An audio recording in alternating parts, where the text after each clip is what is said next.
So here we have the Ford Transit Tornado Custom on a 20 plate. I'm going to start off by showing you around the outside of the vehicle, and then we'll hop in and run through some controls on the inside. But from the outside, you can see that it's got alloy wheels and sliding side doors. We've also got plenty of space in the rear of the vehicle, which I'll show you now, and then we'll work our way around the rest of it from there. As we approach the back of the vehicle, you can see we have reversing sensors.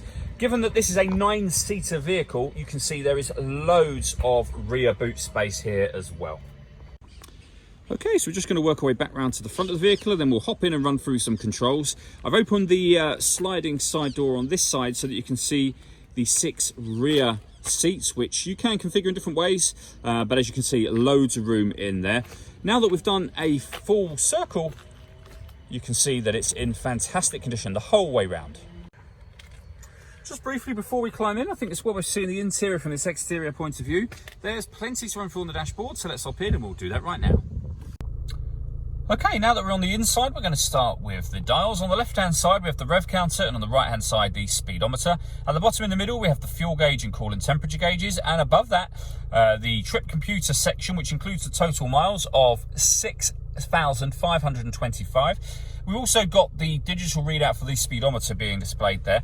You can change that information for various bits of trip computer, fuel economy and car information back round to the beginning again. If we back out to the steering wheel, the buttons, as you can just a moment ago, are over here. We've also got phone and stereo controls underneath that. The stereo controls continue on the left, along with cruise control and speed limiter as well. Over in the center, we have the touch screen. So here is where you'll pay your phone by hitting add phone, and then you'd follow the instructions on screen from there. In terms of the music and entertainment hit sources, and you'll see we have AM, FM and DAB radio. You can also stream your music wirelessly via Bluetooth audio, and we have a USB input as well. So if you plug a device into that, that'll appear up here as an extra option for you. So plenty of ways to listen to your music in this vehicle. We have the main volume for the stereo just there. Beneath that, we have the air conditioning. So you can adjust the fan speed, the direction you'd like the air to be distributed in, and of course the temperature. When you're happy with those settings, that button turns the air conditioning on, so it's on right now, or back off again. You can recirculate the air that's in the vehicle. That's a great way of heating it up or cooling it down quickly depending on the temperature that you've set. And we've got heated driver and passenger seats, both with 3 different heat settings each. This button here will turn on the proper heated front screen, and we have a heated rear screen as well.